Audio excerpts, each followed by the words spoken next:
Transportons-nous maintenant du côté de Saint-Laurent à l'île d'Orléans où les bonnes nouvelles continuent de s'accumuler récemment. En l'espace de seulement 2 semaines, le gouvernement du Québec a annoncé non pas une, mais 2 aides financières pour le projet du village maritime de Saint-Laurent. On devrait d'ailleurs en connaître davantage au courant des prochaines semaines sur ce projet d'envergure pour la municipalité, mais aussi pour toute l'île d'Orléans.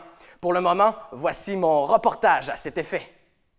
C'est une seconde bonne nouvelle en une semaine. En fait, c'est une annonce de 60 000 $, donc une aide financière du gouvernement du Québec pour le programme Mécénat Placement Culture. Et justement, ça, c'est un programme du gouvernement du Québec. Pouvez-vous m'expliquer qu'est-ce qui rend possible justement cette aide financière-là? Bien, c'est ce qui rend possible cette aide financière, c'est une demande donc du Parc maritime de Saint-Laurent. L'objectif, c'est vraiment de créer un fonds donc d'aide au financement que peuvent mieux vous expliquer la directrice générale du parc parce que c'est elle qui a fait la demande, elle le soulignait tout à l'heure.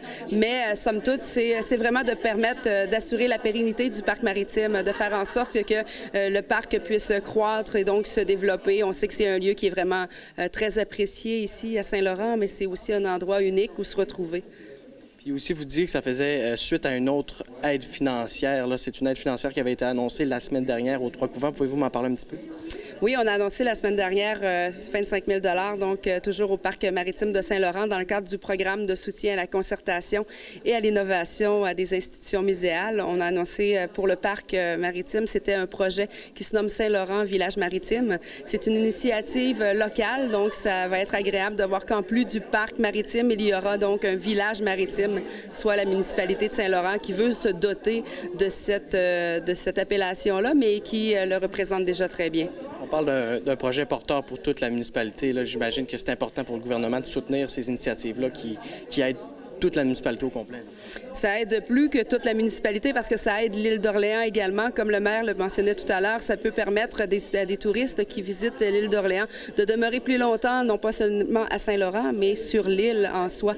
Donc, c'est une bonne nouvelle pour les citoyennes et les citoyens de l'île, pour les insulaires qui auront cette possibilité-là également de voir naître ce village-là et surtout d'y vivre. Ouais, c'est sûr qu'on la reçoit avec beaucoup de plaisir. C'est quelque chose qu'on attendait depuis un certain temps, mais je dirais que c'est un peu la récompense des efforts qu'on a investis là, depuis quelques années. Je dirais que ça nous assure au Parc maritime une certaine stabilité, une certaine sécurité financière aussi. C'est sûr que cet argent-là est placé pendant un certain nombre d'années. Donc, pour des projets structurants pour le parc maritime qui dépassent le simple fonctionnement. On a des projets qui sont en développement, qui vont être annoncés à relativement court ou moyen terme. Mais je dirais aussi que c'est une récompense. On organise des activités de financement à chaque année. On le sait que pour les organismes à but non lucratif, c'est une question de survie. C'est une façon aussi de montrer à nos partenaires et aux donateurs que les efforts qu'eux-mêmes ont investis en participant à nos activités donnent des résultats.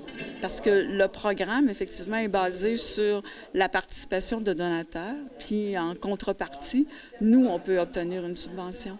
Donc, c'est un bel incitatif. Justement, de quelle façon avez-vous entendu parler de ce programme-là et du fait que vous étiez peut-être admissible? Je dois dire qu'on est toujours à la recherche de financement, à la recherche de possibilités de subvention.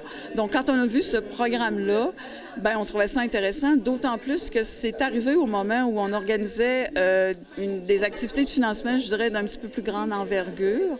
Donc, ça nous a permis aussi de dire à nos participants, écoutez, si par exemple vous contribuez pour, là je vais dire à peu près n'importe quel montant, mais pour 20 $, nous en contrepartie, on va avoir 3 fois ça.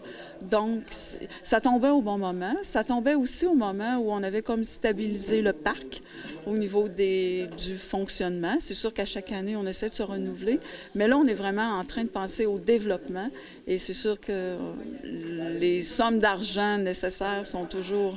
on est toujours à la recherche de subventions de toute façon. Et vous parliez de projets d'envergure, justement, ce financement-là. Est-ce que ça va vous permettre de réaliser des projets que peut-être vous ne pensiez pas être possibles aussi rapidement? Bien, je dirais que ça permet, oui, possiblement, et ça nous assure un montant de base dans le montage financier de certains projets. Et ça, on sait qu'on a toujours besoin d'un levier pour aller chercher soit d'autres subventions ou la participation de partenaires éventuels. Donc oui, on espère, ça va nous permettre d'avancer certains projets.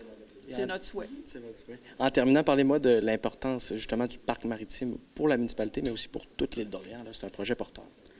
Le parc maritime en soi, oui. Bon, c'est sûr que disons que je ne suis pas tout à fait neutre là-dedans, mais c'est sûr que le parc maritime, pour moi, c'est l'histoire de Saint-Laurent, mais aussi l'histoire de l'île d'Orléans.